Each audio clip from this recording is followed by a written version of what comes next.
Tadi sudah disampaikan oleh Bu Camat, saya dari Bayan, saya asli Jogja. Dan saya pernah menjadi pasien rumah sakit jiwa Jogja Bapak Ibu tahun 2009. Jadi sekarang saya sudah lepas sampai di sini tahun 2009. Alhamdulillah saya di Purworejo baru 20 tahun. Jadi anniversary pernikahan saya di bulan lalu, di bulan November pas 20 tahun. Ngomong-ngomong masalah kesehatan mental. Jadi saya sebagai mantan pasien rumah sakit jiwa, tapi bukan perawat inap ya, perawat jalan saja. Jadi saya menikah tahun 2004, kemudian di tahun 2009, sebenarnya tahun 2008 gejala-gejala itu sudah muncul. Saya tidur tidak nyenyak, makan tidak enak, kemudian ada psikosomatis, sering pusing dan sebagainya. Berobat ke dokter syaraf macam-macam nggak sembuh-sembuh, kemudian sama suami dibawa ke JIH, Yogyakarta International Hospital. Mungkin saking keselnya mari-mari udah dibawa ke rumah sakit yang internasional, ternyata di sana juga nggak sembuh, dapat obat nggak sembuh. Terus akhirnya saya mencoba inisiatif ke dokter syaraf di rumah sakit jiwa. Ketika dicek kondisi syaraf, kondisi saya baik-baik saja, meskipun saya mengalami vertigo. Nah ini nanti kita deteksi kesehatan kita ya. Saya mengalami vertigo, tetapi vertigo itu ternyata psikosomatis. Psikosomatis adalah penyakit fisik yang disebabkan oleh faktor pikiran. Kadang-kadang gitu ya, kadang kita akan berpikir, saya meyakini sekali Bapak Ibu sebagai sesepuh masyarakat disambati semua masalah semuanya lah KDC Sopo. Ada kasus KDC Sopo, ada apa KDC Sopo, ada stunting nanti kadesnya, ada kasus apapun gitu ya, nanti bermuara ke kades. Dan yang paling pusing itu Pak Kades apa Bu Kadesnya, bapaknya apa istrinya nih yang paling pusing itu kalau ada banyak masalah itu bapak apa ibu? Yang stres semuanya, lebih stres istrinya atau suaminya? Istrinya. Merasa begitu? Suaminya santai-santai saja? Oh, bohong juga ya, tidak santai-santai saja. Tapi semakin seru kalau kita itu berbicara tentang bedanya otak laki-laki dengan perempuan, sehingga beda perilakunya, beda cara bicaranya, dan kita sering tidak tahu. Oh, jebule, sing tak ngerti koyo lebih, sing dikatakan bojoku itu seperti itu. Kita sering miskomunikasi dalam hal ini. Oke, nanti kita sambil lanjut saja. Kesehatan mental untuk Kades dan jajarannya. Ngomongin masalah kesehatan mental itu apa sih? Kesehatan mental merupakan aspek penting dari kesejahteraan secara keseluruhan. Kesehatan mental mempengaruhi pikiran, emosi, hubungan, kemampuan dalam menangani berbagai situasi. Kalau tadi Bunda tadi menyampaikan otak kita dua gitu ya. Otak kita dua, mengatur emosi, kemudian yang di sini tadi untuk mikir gitu ya. Namanya prefrontal cortex sebenarnya.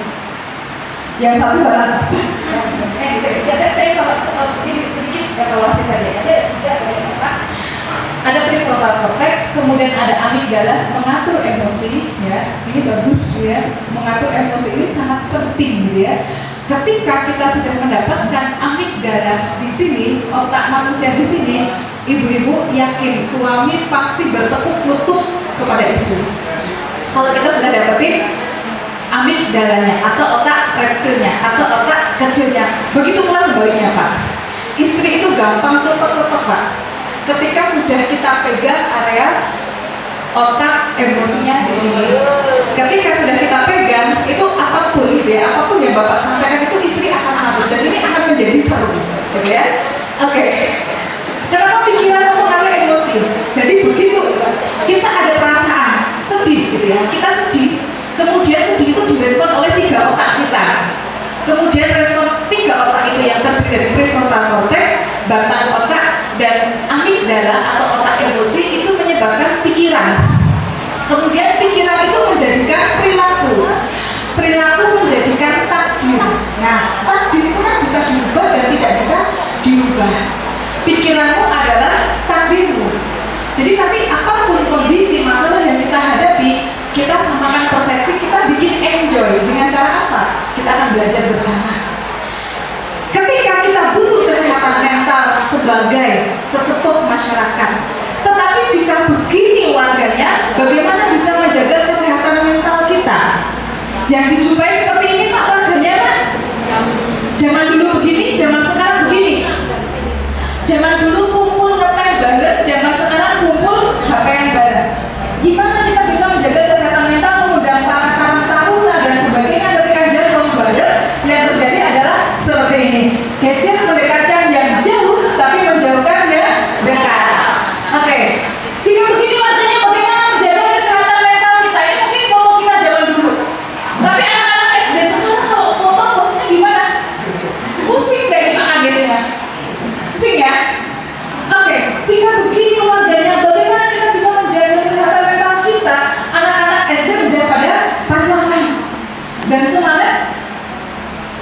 sebuah kecamatan gitu ya, di sebuah kecamatan ya sudah main ke area perbatasan kota, nginep di hotel dan sebagainya, masih bocil Pak.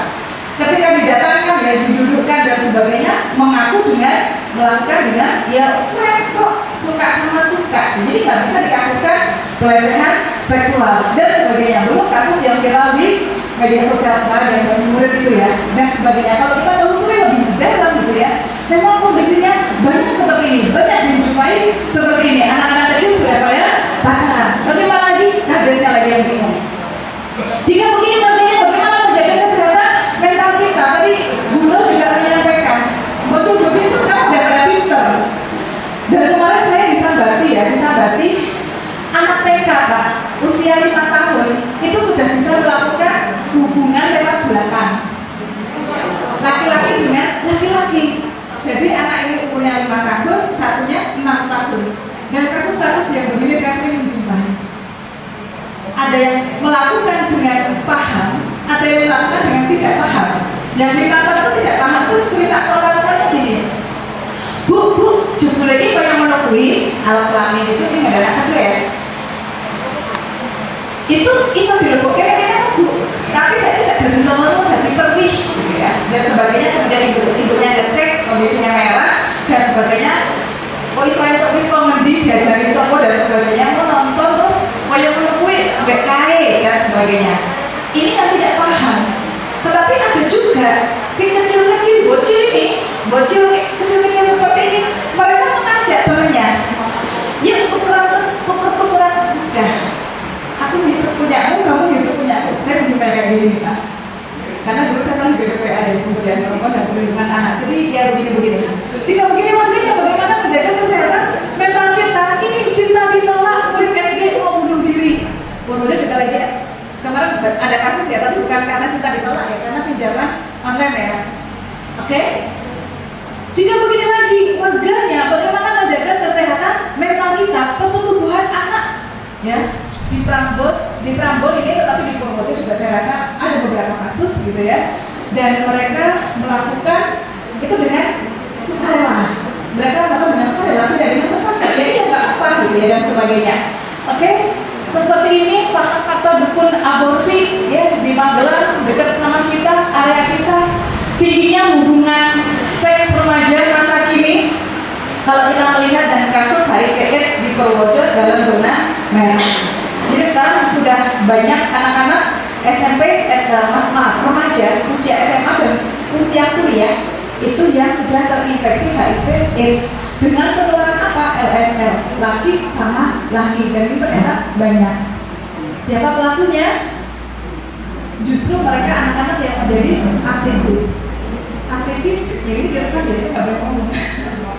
Ada, pokoknya ada beberapa dari aktivis gitu ya, tingginya hubungan seks. Jadi mereka berpikir kalau laki dengan laki aman, tetapi mereka lupa bahwa mereka melakukan hubungan ini dengan orang yang terinfeksi HIV/AIDS. Dan saya punya nomor-nomor kontak orang-orang seperti itu, jadi saya sekalian statusnya juga dan sebagainya. Dan ini banyak banget. Dan bahkan ini sekarang sedang menjadi kayak tren gitu ya, kayak tren laki-laki itu. Bapak-bapak kalau lihat remaja, anak-anak laki-laki sekarang kalau bergaya itu lebih kelihatan kejentel atau lebih ke kemayu Pak, anak-anak sekarang Pak? Kemayu, ini namanya queer. Jadi itu saya nongkrong gitu ya, saya nongkrong di beberapa tempat yang ada anak remajanya. Aku pesen dong es jeruk gitu ya, dia seger gitu ya. Itu anak-anak laki-laki ngomongnya begitu, dan bagi mereka itu adalah tren.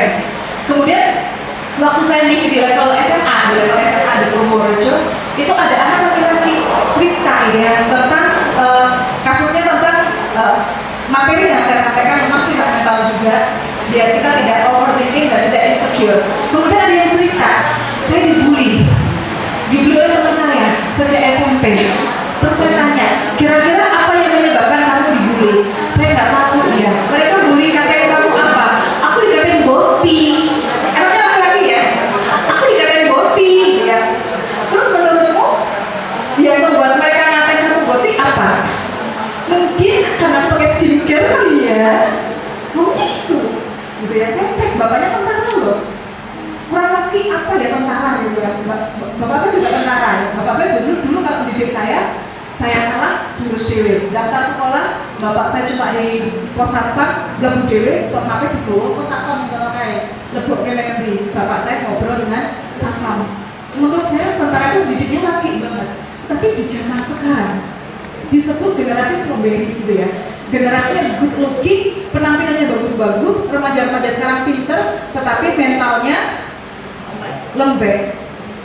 Ditegur, ngambek, marah, nggak mau sekolah dan sebagainya, di HP-nya diminta dan sebagainya, mereka langsung berperilaku negatif gitu ya, marah-marah ke orang tuanya, nggak mau makan, nggak mau sekolah dan sebagainya, maksa minta ini harus dikasih, minta itu harus dikasih. Dan kemarin beberapa ada kasus juga anak nyuri BPKB mobil orang tuanya kemudian digadekan dan sebagainya, kasus-kasus model begitu. Udah pada pinter anak-anak remaja sekarang tuh.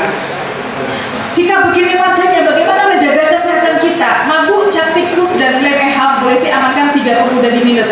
Anak di Surabaya mabuk lem, apa sih bahayanya lem? Dan di Purworejo ada. Saya pernah mendampingi sebuah SD negeri di Kabupaten Purworejo, tidak saya sebutkan kecamatan mana, yang anak-anaknya itu udah pada ngelem. Lemnya itu lem yang untuk sol sepatu itu Pak, yang baunya kayak kaspol itu, yang warnanya kayak gitu. Itu mereka hirup dan itu bisa bikin mabuk, dan itu bisa bikin kecanduan, dan itu bisa merusak otaknya, saraf otaknya, dan bahkan bisa menyebabkan kematian mendadak. Dan ini terjadi kalau bapak-bapak mengamati gitu ya, beberapa titik lampu merah gitu ya, itu anak-anak hirup-hirup gitu ya, berarti dia sedang ngelem. Dan ini tidak sedikit, ini jumlahnya tidak sedikit. Tapi dulu pendampingan saya bukan di Kecamatan Butuh ya, ada di kecamatan lain, tapi masih di Kabupaten Purworejo. Jika begini warganya, bagaimana menjaga kesehatan mental kita? Negeri penuh racun. Bagi anak-anak, ini anak-anak di bawah usia, bagi anak-anak, cara berpikir anak-anak, rokok itu adalah simbol kematangan. Bahkan ini anak SD ya.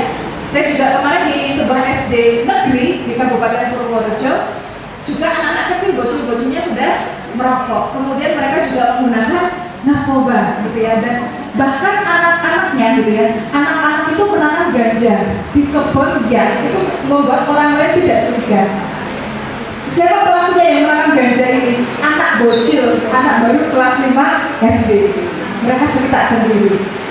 Orang nggak tahu kalau itu ganja, nanti dilukerin, kemudian mereka bikin keliling sendiri. Sudah sebegitunya loh. Ini sebelum pandemi padahal. Oke, jika begini warganya, bagaimana menjaga kesehatan mental kita? Negeri penuh luka. Ini banyak ya, di sebuah SMP juga di Kabupaten Purworejo, SMP negeri, muridnya dalam satu level kelas 7 itu yang sudah sayap-sayap begini ada 29 anak. Saya pernah mendampingi juga. Dan bagi mereka ini tren, dan ternyata ini ada challenge-nya Pak. Jadi ada game, semakin banyak coretan-coretan dan sebagainya, itu semakin keren, ada level-levelnya. Dan bahkan di tahun sebelum pandemi, sekitar tahun 2018, ini ada challenge sampai level tertinggi adalah mereka live bunuh diri. Bunuh diri secara live, dan ini sudah memakan korban untuk Indonesia.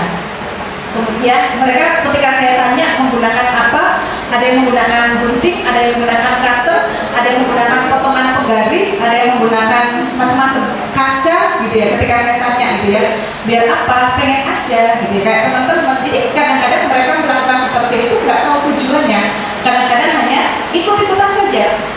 Jadi begini warganya, bagaimana menjaga kesehatan mental kita?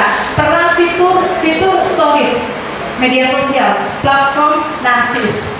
Anak-anak sekarang itu mengalami yang namanya FOMO. FOMO itu kalau tidak mengikuti tren, hidupnya tidak tenang.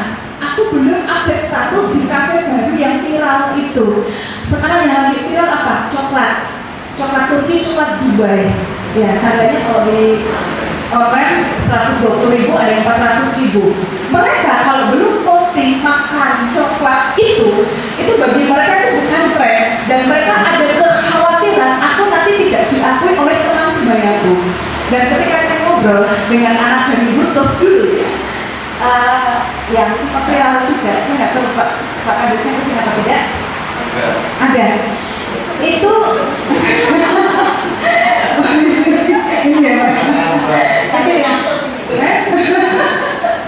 lagi-lagi yang kembalikan ke Pak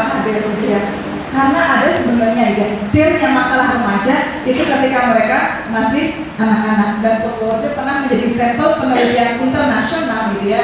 Salah satu Indonesia yang diambil dari Kabupaten Purworejo dan satu lagi dari luar Jawa tentang kenakalan remaja. Penelitinya dari Fakultas Kedokteran UGM, beliau mengambil kesehatan lingkungan, tapi beliau seorang psikolog, S3-nya kesehatan lingkungan. Nah ini, kemarin ngobrol-ngobrol dengan teman psikolog saya yang dari RSJ Jogja, ada pasien gitu ya, ada klien datang ke RSJ ingin bunuh diri. Kenapa? Karena IP-nya semester kemarin 3,77, semester ini 3,75, itu udah pengen bunuh diri. Kalau kita IP 375 kan ya sudah bagus banget ya. Tapi bagi anak remaja, bagi generasi-generasi strawberry, ini adalah aib ketika mereka gagal bersaing dengan temannya. Kondisi remaja sekarang begitu. Ada yang panik senang banget dengan prestasi akademik. Ada yang panik dengan hal-hal yang negatif. Dengan akademik pun, kalau mereka tidak bisa memanajemen emosinya, kesehatan mentalnya juga bisa berbahaya. Dan tidak sedikit orang-orang yang di rumah sakit jiwa itu adalah mereka dengan kecerdasan yang tinggi, dengan kecerdasan yang bagus, gitu ya.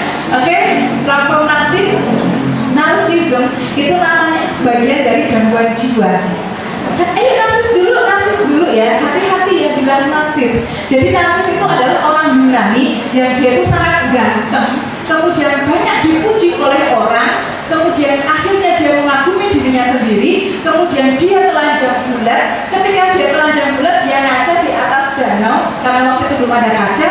Kemudian dia mengagumi badanku bagus, aku ganteng sekali, dan lama-kelamaan dia mendalami perasaan seperti itu, perasaan memuji dirinya secara berlebihan, sehingga dia menjadi gangguan jiwa. Gangguan jiwanya namanya narsisme, orangnya namanya narsistik. Jadi narsis itu nama gangguan jiwa.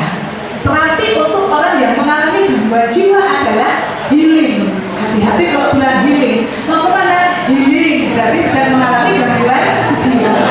Karena healing itu adalah intervensi untuk orang yang gangguan jiwa.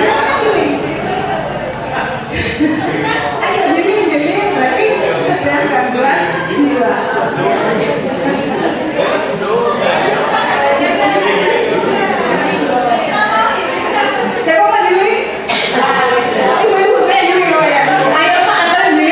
Bojoku gitu ya. Hati-hati. Oke, kita lanjutkan lagi. Negeri penuh candu mengakses pornografi. Saya pernah melakukan survei di sekolah swasta dan di sekolah negeri yang ada di Kabupaten Purworejo. Saya kasih pertanyaan. Jadi Pak, kalau mancing anak remaja itu, kalau dia nonton porno apa tidak dan sebagainya, dia judi slot apa tidak, jangan ditanya kok judi slot atau orang. Gue nonton porno apa, nggak bakalan jawab. Saya pernah jumpa anak ya, remaja gitu ya. Mas, kalau judi slot itu modalnya berapa ya? 50.000 bisa. Terus itu transfernya kemana? Saya lupa. Bukan ke rekening ya, bukan ke rekening bank, tapi ke bank dana. Dia bilang begitu. Oh begitu ya. Terus berarti banyak berteman dengan remaja. Gitu, mancing gitu ya. Dari seperti itu, ditanya begitu dan seterusnya. Terus kalau biar menang gimana? Dia bisa menjelaskan. Kita nggak usah macam-macam nanya, kamu udah main di slot atau belum? Jangan. Kemudian pornografi juga begitu, jangan ditanya, kamu nonton porno tidak? Kalau kita mau mencari data ke remaja, itu diwalik gitu ya. Pertanyaannya begini, apa sih mbok rasake nek pas nonton porno? Jadi begitu, nanti kan jawabannya keri-keri, berarti dia nonton gitu loh, ya kan? Saya mau tes anak saya udah merokok atau belum yang SMP, saya kan laki-laki sekarang udah STM ya. Saya juga nanya, rokok paling enak rokok sing opo? Sing elektrik atau rokok yang biasa? Kalau elektrik rasa yang paling enak rasa apa? Dan sebagainya. Dan ini juga bisa ngetes Pak, istrinya setia atau tidak? Ibu-ibu juga bisa ngetes suaminya setia atau tidak, itu dengan model-model pertanyaan begini. Nah, nanti berbicara lebih lanjut ya. Mengakses pornografi. Hasil survei yang saya lakukan di SD negeri, saya mengambil sampel SD negeri dan SD swasta biar imbang gitu ya, Purworejo. ternyata mereka 80% sudah mengakses pornografi. Dan ketika saya tanya ke mereka, apa yang kamu rasakan saat menonton itu?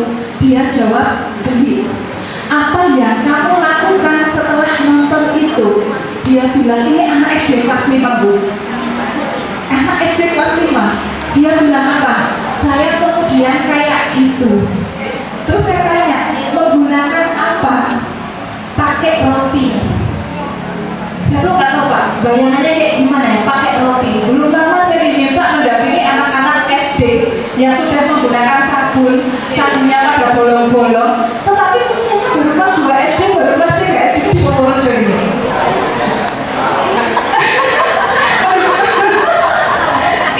itu ternyata ada seperti itu gitu ya. Menggunakan dengan roti. Kemudian apa perasaannya? Kalau mau ke sekolah, kalau belum nonton di sekolah nggak bisa tenang. Terus apa yang kamu lakukan di sekolah? Ngajak teman. Dan seterusnya Bu, datanya sampai lama Bu, sampai ke sana janjian. Aku rasa ini anak SD, saya ini anak SD negeri. Nanti nggak usah pakai celana, langsung ke WC-nya. Janjiannya begitu, kan nggak boleh bawa HP ke sekolah. Jadi HP terakhir chattingannya begitu. Belum lagi guru-guru yang lapor, murid saya gini. Muridnya nanya gini, Bu guru, lu udah pernah ngecas belum? Pertanyaan anak-anak ini kelas 2 SD nanya begitu.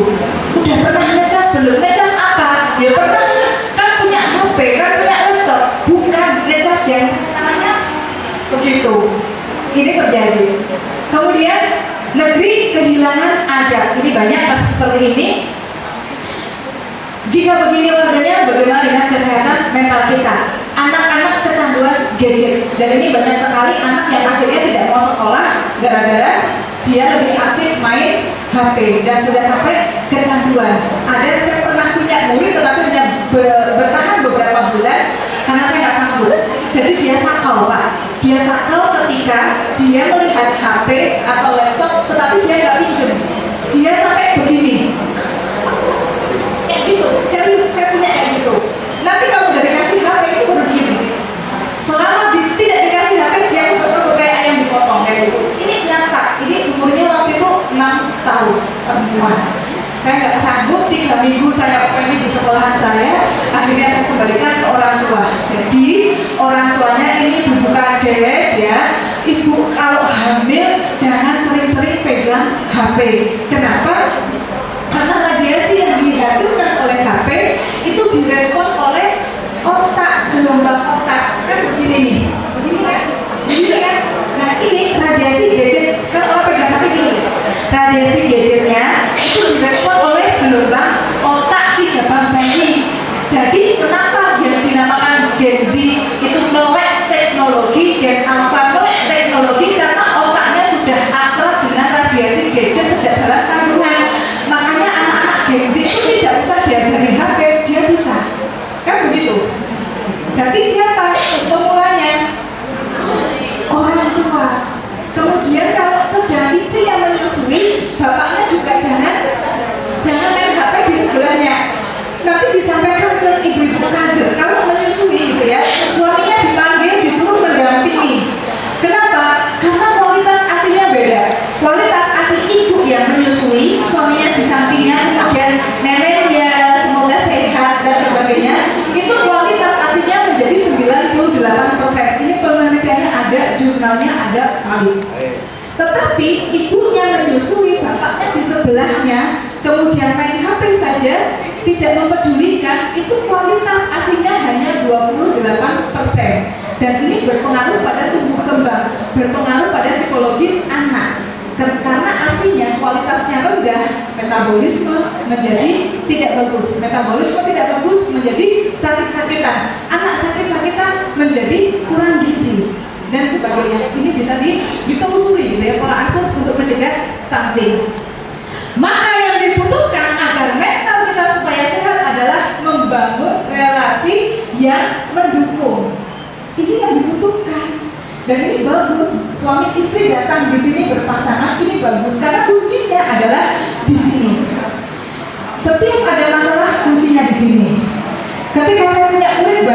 18 bulan dia rewel, nangisnya begini.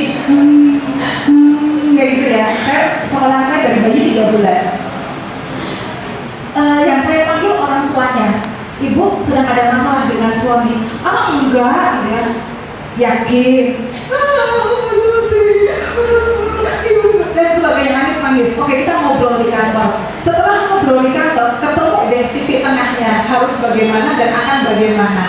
Kemudian saya observasi setelah 2 minggu, si anak ini udah gak rewel lagi. Ketika saya tanya, gimana nih sama suaminya? Udah baikan ya? Oh, jadi malu. Bu Susi gak tahu karena anaknya udah gak rewel. Ternyata itu nyetrum. Dan ibu-ibu yang datang di sini ini juga nyetrum loh. Oke, lihat ya. Ini duduknya sudah kedua-duanya. Nyetrum ini. Ini tangannya terus berubah. Nyetrum Pak. Jadi nanti Bapak kalau kumpulan dilihat, orang-orangnya dilihat. Oke, saya akan lihat ya. Ibu tangannya sama, pakai kacamata dua-duanya, duduknya di depan, badannya nyender ke belakang. Oke, ibu ini meskipun kerudungnya tidak sama, tetapi pola pakai kerudungnya sama. Dikubeke, dikubeke, yang ini dikubeke. Kok iso? Ibu ini kerudungnya hitam, belakangnya kok hitam. Ini tidak kebetulan, ini ada ilmunya.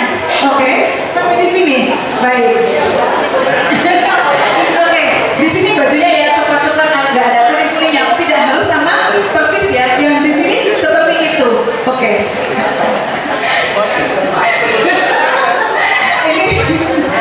Ini ada ilmunya. Seperti ini bisa dipelajari. Ini asik gitu ya. Ini asik. Ini namanya psikologi transpersonal. Oke. Bapak yang di sana, oke, saya akan lihat apa yang di belakang. Tapi pasti dulunya langsung berubah. Biasanya kalau kalau nggak bilang-bilang langsung itu gitu ya, langsung ketemu gitu ya. Oke, selesai. Nanti lagi kalau pasti tidak sadar gitu ya. Nanti lagi enak kan ngomongin orang tuh. Jadi bukan ini. Sekarang Bapak Ibu jawab salam saya. Assalamualaikum warahmatullahi wabarakatuh. Assalamualaikum. Nyetrum tidak? Matur nuwun ya. Lagi naik duit oke temen. Jawabnya gimana Bu?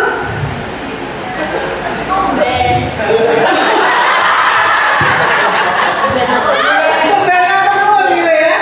Atau kita anak kita yang main HP terus, atau suami kita yang main HP terus. Ya Allah, capek-capek suaminya pulang, bukan malah sudah diharapkan pulang sampai di rumah malah bukan bantuin, malah mainan HP sendiri. Kemudian apa yang dilakukan si istri? Jujur. Responnya bagaimana? Perilaku yang muncul apa ketika judul sama suaminya?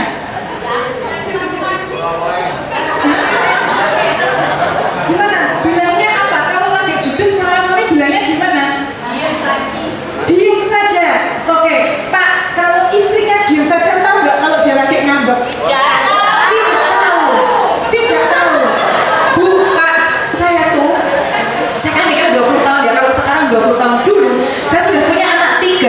Saya masak, saya gendong anak saya yang nomor 3 waktu itu bayi 4 bulan. Saya harus masakin yang gede, yang TK sama yang SD.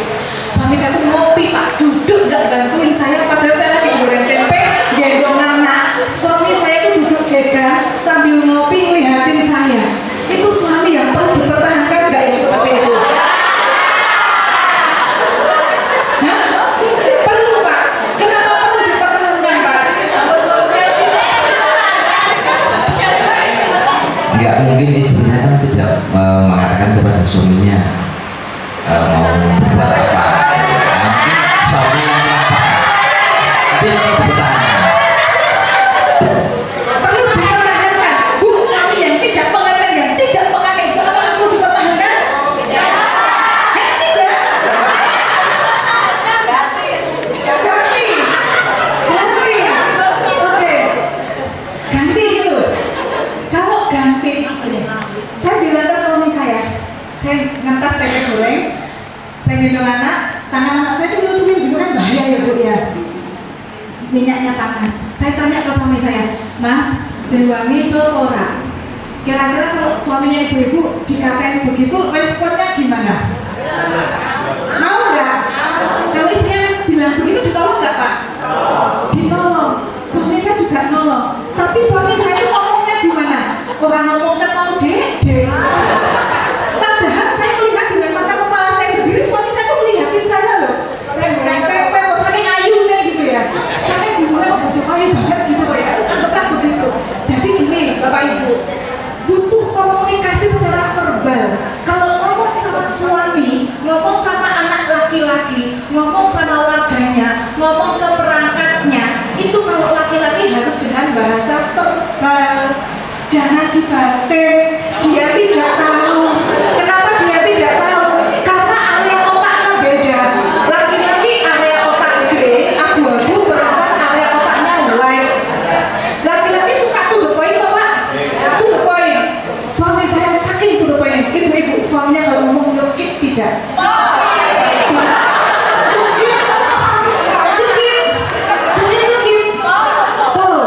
Suami saya juga nyelkit, Bu.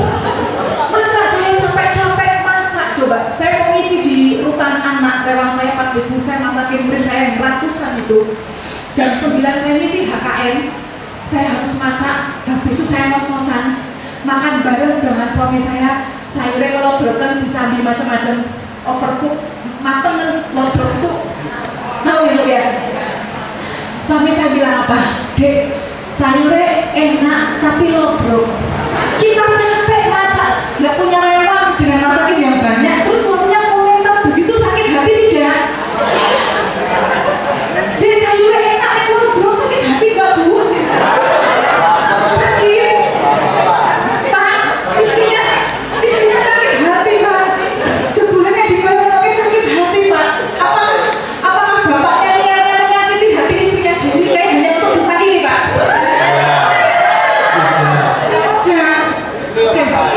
Istri lebih sayang. Itu nek suami saya orang bayar, orang butuh tidak ya? Oh tidak jauh beda. Oke, saya pernah depresi, saya pernah stres, dan saya tidak mau depresi lagi. Karena saya mau tidak mau depresi lagi, saya nggak mau ini tak ambil pusing. Akhirnya saya bilang ke suami saya, oke, saya sedikit paham tentang sistem otak laki-laki dan perempuan. Saya bilangnya gini, Bu, Mas, diwale Mas, sayurnya lobrok tapi enak. Beda nggak? Suami saya berpikir enak tapi lobrok tapi enak. Beda deh ya. Yuk itu Mas. Nyon sewu ya. Nyon sewu ini bukan normalisasi ya, bukan normalisasi. Tetap melihatnya objektif ya. Termasuk nyon sewu yang kemarin viral, yang ngeloknya nggak pakai spek kemarin. Itu ada SP, udah habis belum Pak? Itu yang jualan, yang komentar, maaf yang bilang goblok ya, titel goblok itu sebetulnya otak laki-laki, cara kerjanya begitu spontan, apa adanya, tidak basa-basi. Itu laki bener. Tapi kalau laki-laki ya, ibu kalau WA suaminya, Mas akhir tahun jalan-jalan yuk kita piknik tipis-tipis kemana gitu, nginep di Villa gitu, ngomongnya banyak bener. Suaminya jawabnya apa? Ya. Sakit hati tidak? Sakit hati ya Bu? Biasa aja, sudah biasa. Tapi maunya suaminya jawab, oh iya deh kita agendakan, aku udah tabungan kira-kira tak siapin. Maunya gitu jawabnya. Gampang Bu, di terapi psikoterapi itu 90 hari cukup. Makanya kalau ada pasien rumah sakit jiwa itu cuma 90 hari. Suaminya di terapi, kalau pegang mic gini. Terapi perilaku saja, behavior terapi. Pegang mic-nya gini. Suaminya kalau pegang gelas gini. Mas, kok coba yang menemui keli. Gini loh Mas. Mau nggak punya suami begitu? Kalau pengen suaminya banyak cerita, di terapi selama 90 hari, nggak usah suruh terapi cerita, terapi pegang gelasnya gini, nanti otomatis akan banyak ngomong. Dipeni saja, lihat saja, laki-laki yang banyak ngomong pasti pegang mic-nya gini. Pak Kades, akan dani ya, aku ini ketemu kayak besar, ketemu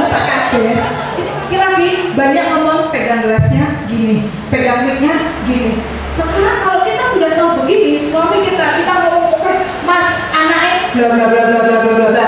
Yo, sekarang mau sakit hati apa tidak? Tidak. Berarti suaminya lanang pengen suaminya lanang tenang, kok suami jadi-jadian.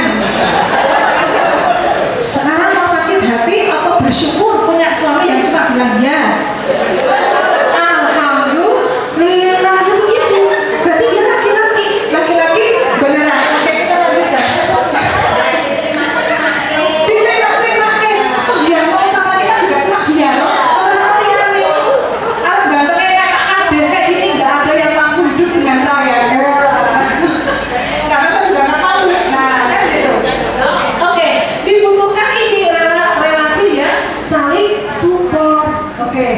Menurut hasil penelitian, nah ini Pak Kades, nanti anak buahnya dicek kinerjanya kayak gimana itu kita bisa ngeceknya di sini.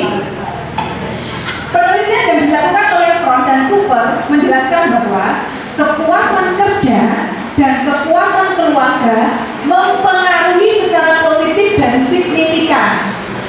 Jadi gini, ada kontribusi ya kalau kita zaman skripsi kan ada korelasi, ada hubungan gitu ya. Ada hubungan pengaruh secara statistik antara kepuasan kerja dengan kepuasan keluarga lebih kecil daripada pengaruh kepuasan keluarga terhadap kepuasan kerja. Intinya dibalik.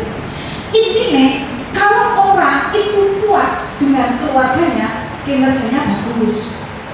Dan sebaliknya, kalau orang kinerjanya tidak bagus, berarti permasalahannya karena di keluarga. Kuncinya di situ. Jadi kita ngeceknya di situ. Saya kalau interview calon guru atau interview, saya sering diminta interview, saya tanya, tadi pagi ngapain saja? Apa yang dilakukan? Bagaimana cara komunikasimu dengan kalau dia belum nikah ya, anak-anak lulusan gitu ya? Bagaimana kamu dekat sama ibu atau dekat dengan bapak? Apa yang membuatmu dekat dengan mereka? Saya akan nyari data-data tentang keluarga dia, bagaimana dia dari seperti apa dan sebagainya. Kalau dia positif, saya pastikan kinerjanya juga bagus, sehingga akan ada kepuasan kerja. Rumusnya di sini. Jadi ini sudah fakta ya. Ini datanya valid, ada jurnalnya dan sebagainya.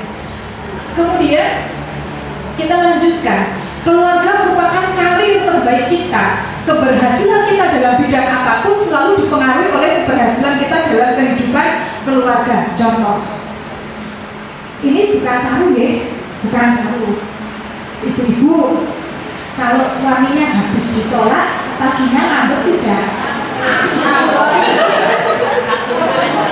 Ngambek ya? Terus kalau suaminya bad ngambek seperti itu jadi baik nggak sama anak kita? Tidak. Pekerjaan kita jadi dibantu tidak? Tidak. Begitu pula sebaliknya.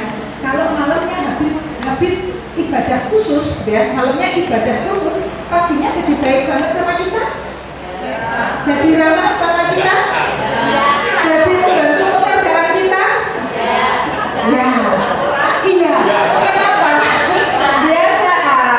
Biasa. Kenapa? Karena ternyata ketika seseorang melakukan ibadah khusus itu, ya, ibadah khusus, tubuhnya akan memproduksi 5 hormon. Ada hormon dopamin, serotonin, oksitosin, kemudian hormon ada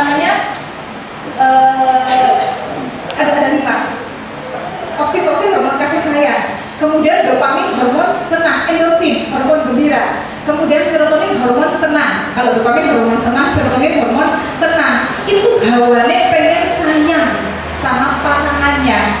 Hawane jadi ingin servis, memberikan servis terbaiknya. Maka kalau ibu-ibu punya hajat, punya keinginan, lembok habis begitu. Karena kondisi syarafnya itu sedang sedang bagus, syaraf itu sedang rileks dan tubuhnya sedang memproduksi hormon kasih sayang. Gimana Kak? Mulai.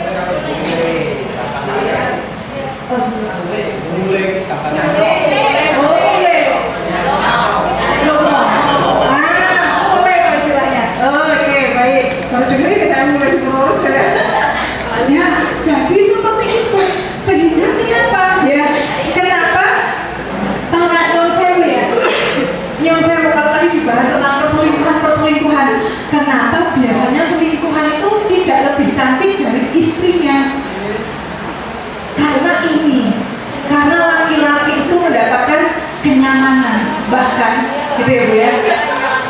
Terus kenyamanan dan keluarga. Jadi gini, ada hubungannya. Orang yang keluarga gitu ya, keberhasilan dalam bidang apapun dipengaruhi oleh keberhasilan dalam kehidupan keluarga. Orang yang sering melakukan ibadah khusus, tubuhnya akan sering memproduksi hormon-hormon baik. Memproduksi ini dari mana? Dari keluarga. Pengaruhnya kemana? Ke prestasi kerja. Nah kan intinya begitu. Dan kekuatan ini kalau disebut Bapak Ibu ketika ibadah khusus ini, kemudian tubuhnya dikasih kabel-kabel, itu bisa buat nyalain TV 20 inch kalau dikasih kabel. Kemudian keringat yang dikeluarkan ketika itu pas hubungan khusus itu adalah keringat-keringat yang mengandung racun. Jadi itu sebenarnya mendetoks racun Bapak Ibu. Dan itu bagus untuk kesehatan. Orang yang sering begitu biasanya awet muda. Karena ketika keringatnya detoks gitu ya, itu akan memproduksi ulang regenerasi sel yang menjadikan vitamin E. Ada yang salah nih. Intinya begitu. Yang saya tidak paham kondisi masing-masing ya. Oke. Jadi kuncinya di mana Bu? Kalau bapaknya lembaga dokter, Bu, kinerjanya buruk dan sebagainya, pelaksanaan bapaknya diapain? Di servis. Nanti dia jadi baik banget sama kita, nyewangi pekerjaan kita. Apa yang kita mau akan dikasih karena tubuhnya punya hormon kasih sayang, oksitosin tadi. Keluarga yang kuat merupakan penentu pengembangan komunitas yang kuat. Bapak Ibu sebagai pemimpin di desa, ketika basic keluarga kuat, bisa mengendalikan masyarakat dengan baik juga. Yang penting happy dulu, dibikin happy. Kita lanjutkan, selalu ada waktu untuk keluarga. Keluarga yang kuat merupakan penentu pengembangan komunitas yang kuat. Lalu apa yang perlu kita lakukan biar keluarga kita kokoh? Salah satunya tadi itu ya, itu karena memproduksi hormon-hormon baik ya, jangan itu bukan sabun. Oke, keluarga akan lebih mampu meningkatkan internalisasi nilai, penyerapan nilai-nilai kebaikan, gitu ya, dan ikatan sosial yang kuat serta melindungi anggota keluarga dari penyimpangan. Nah, kasus-kasus laki-laki yang suka dengan laki-laki tadi, selama yang saya tahu itu adalah mereka yang tidak dekat dengan bapaknya bukan ibunya. Jadi banyak kasus seperti ini. Saya ngobrol dengan mereka, bahkan kasus yang Babe pernah mutilasi di Grantong ya dulu ya. Itu mereka nangis ketika Babe akan dipenjara. Jangan penjarakan Babe, kenapa? Babe itu orang baik dan mereka melihat orang tuanya bukan orang baik, dan para pelaku pedofilia, para pelaku pelecehan seksual pada anak, orang dewasa yang melecehkan seksual pada anak, biasanya mereka orang-orang yang baik. Tetapi baiknya hanya ke anak-anak. Nanti bisa dicurigai kalau punya warga tidak pernah kumpul, tidak pernah kumpul ya, tidak pernah sih, tidak gotong royong, tidak dan sebagainya. Tapi di rumahnya banyak anak kecil, dia suka ngasih apa-apa ke anak kecil, dia rawat ke anak kecil, bisa jadi peringatan. Karena ada indikasi dia pedofilia. Oke? Kompetensi yang membentuk kualitas keluarga yang sehat dan tangguh, mampu melakukan apresiasi afektif, mengapresiasi perasaan. Ibu, kalau dikasih uang suami, bilangnya gimana?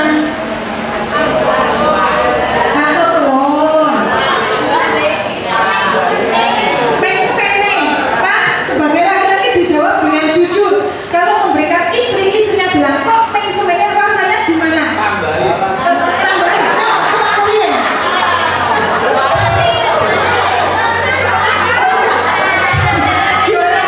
Kalau istri bilang, kok peng semennya rasanya gimana? Dulu ya Pak ya. Terus habis itu diapain Pak istrinya? Jadi dikasih apa nggak jadi? Apapun disyukuri. Oke. Komeng semene. Kalau jujur ya Pak, jujur yakin Pak. Kalau istrinya nilainya kok semene, gimana Pak perasaannya Pak? Biar ini ibunya dengar.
nyon sewu badai nyuwun laporan misalnya seperti itu kan beda ya dari komunikasi lobrok tapi enak tapi lobrok masalah komunikasi kadang-kadang seperti itu. Tapi ini yang menjadi masalah besar dalam rumah tangga. Dampaknya apa?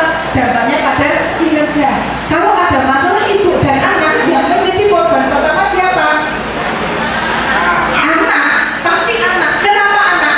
Ibu-ibu kalau marah ke suaminya kenapa tidak langsung dilampiaskan ke suami tapi ke anak?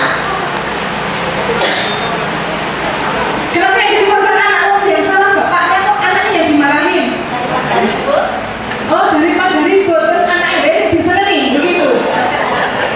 Karena ini secara ilmiah bisa dijelaskan. Karena anak adalah DNA langsung kita. Orang yang DNA-nya langsung itu lebih tegar. Sama kayak Simba. Simba itu turuti apa yang dimau cucu. Dia karena iya dulu kita adalah ciri aneh. Kalau memang kita diraih, karena dulu kita enggak. Kita ditegurin karena Simba DNA-nya tidak langsung ke anak kita. Jadi hukumnya di situ. Kenapa murid lebih manut sama guru? Karena tidak ada DNA langsung. Begitu juga suami dan istri yang bermasalah yang jadi korban anaknya berpikir bahwa rapopolah kawanane, tetapi hati-hati ini membentuk karakter dia. Oh menurut kita, saya senang kayak menurut kita, caranya ngamuk kayak menurut kita. Dan ini akan menjadi dari karakternya. Kemampuan melakukan apresiasi baik. Jadi boleh nggak apa-apa. Kita bilang, Mas serius, sebenarnya ini baku kabeh, serius, deh. Itu saya sudah survei lebih dari 30 subjek laki-laki yang istrinya jawabannya seperti itu ingin berupaya memberikan lebih dulu. Jadi selama ini bisa jadi laki-laki itu pelit, suami itu pelit kepada istri, bisa jadi karena reaksi istri ketika menerima pemberian dari suami, reaksinya kurang memberikan stimulus yang mengejutkan. Nah, begitu mendapatkan itu, berikan reaksi yang mengejutkan ke suaminya biar suaminya tambah semangat. Oke, ya. Pengalokasian waktu bersama ya menyenangkan.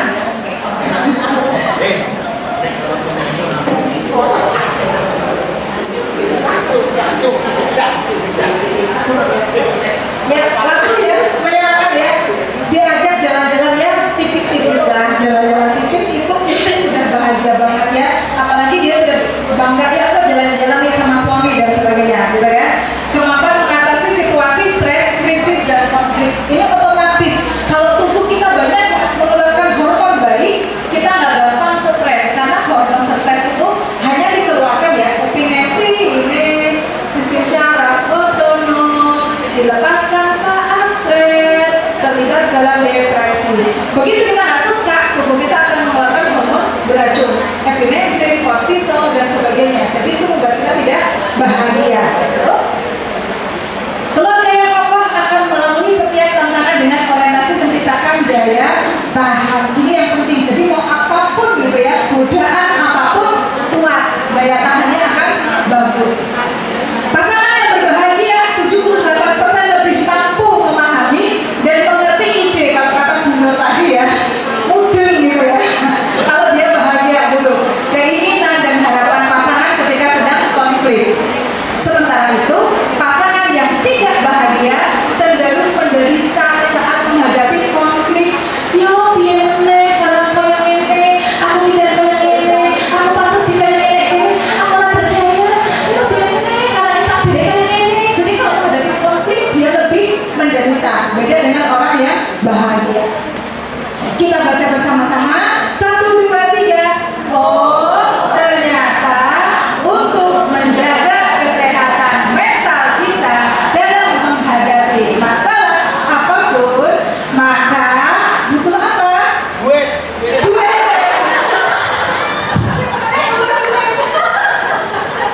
Butuh duit, butuh komunikasi yang positif dengan pasangan. Dia akan takluk ya. Komunikasi positif bisa mengendalikan otak emosinya sehingga pikirannya juga menjadi positif, keputusannya menjadi positif. Dan